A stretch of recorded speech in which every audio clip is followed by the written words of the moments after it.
Master Po's dance with curiosity. Master Po is near invincible, immortal. I say this as it was all he ever demonstrated. Supreme power.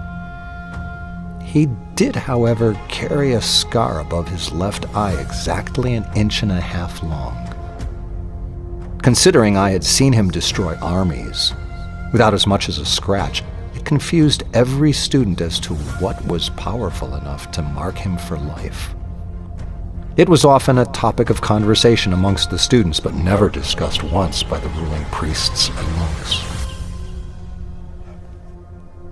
There was one old priest with a more friendly demeanor than the others. His name was Zhang Tao. One rainy afternoon, as I was sweeping the courtyard, he came out to enjoy some damp air. In the rare moment for secluded conversation, I decided to ask him what happened to Master Po. "Master Tao," I started. He continued to look off into the distance and breathe deeply. He did, however, acknowledge my words with a slight smile I could identify from staring at the side of his face. "What happened to Master Po? The mark. What on earth has the power to mark him so?" There was no reason to explain which mark I meant. It was the only scar on his body. Zhang seemed to have no problem in answering me, which was surprising considering the topic had been taboo for all of my 800 years atop WUDAN. "Master Po was once young, like you, and very much like you, he was very curious." He then turned his back to me and continued to admire the gray sky. The turning of his back was final. I knew from his action there was nothing else he would tell me.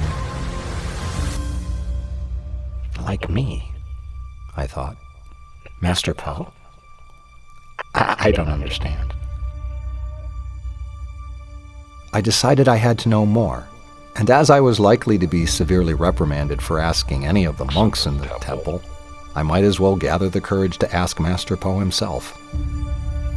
4 months later, I was practicing crane style. Master Po left his quarters to sit upon a log in the garden and watched me study. He seemed pleased with my technique, a rarity. Considering this very rare positive mood, I decided to take this opportunity to ask him as respectfully as I could. I completed my forms, walked over to him and bowed. "Master, forgive me, but tell me, what scarred you for life above your left eye?" I said, while looking at the ground. He paused for a few seconds, produced a cane from under his robe and struck me. I felt blood begin to run down my face. It left a scar exactly 1.5 inches long above my left eye, a scar I still carry to this day. "Curiosity," he replied. Such is the way of WUDAN.